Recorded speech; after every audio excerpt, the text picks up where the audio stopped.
एक गांव के किनारे सरसब्ज खेतों में एक मेहनती किसान रहता था। उसके खेतों में हर साल मकई यानी भट्टे की शानदार फसल उगती थी। वो दिन रात मेहनत करता, पानी देता, देखभाल करता, तब जाकर सुनहरी भट्टे तैयार होते। इसी इलाके में बंदरों का एक गोल भी रहता था। जब भी फसल तैयार होती, बंदर चुपके से खेतों में आते और भट्टे खाने लगते। किसान ये देखकर गुस्से में आ जाता और उन्हें डंडा लेकर भगा देता। कुछ अरसे बाद किसान ने सोचा, क्यों ना मैं बंदरों के लिए थोड़े से भट्टे अलग रख दूं, ताकि वो मेरी पूरी फसल खराब ना करें। चुनांची उसने खेत के बाहर कुछ भट्टे रखना शुरू कर दिए। बंदर आते, अपने हिस्से के भट्टे खाते और चले जाते, लेकिन लालच उन पर गालिब आ जाता और वो फिर भी खेत के अंदर घुसने की कोशिश करते। तब किसान उन्हें मारकर भगा देता। ये सिलसिला कई सालों तक चलता रहा।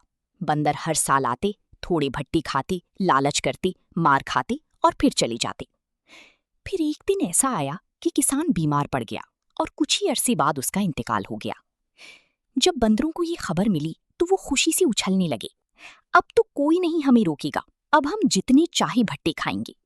उन्होंने जश्न मनाया, शोर मचाया और खूब खुश हुए। वक्त गुजरा और अगला मौसम आया।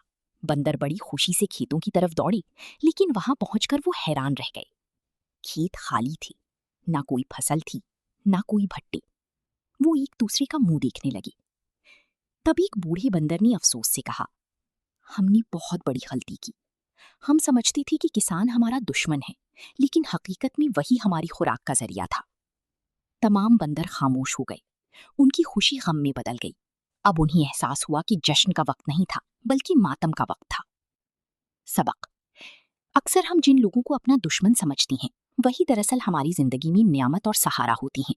लालच और नादानी इंसान या किसी भी मखलूक को नुकसान ही देती है।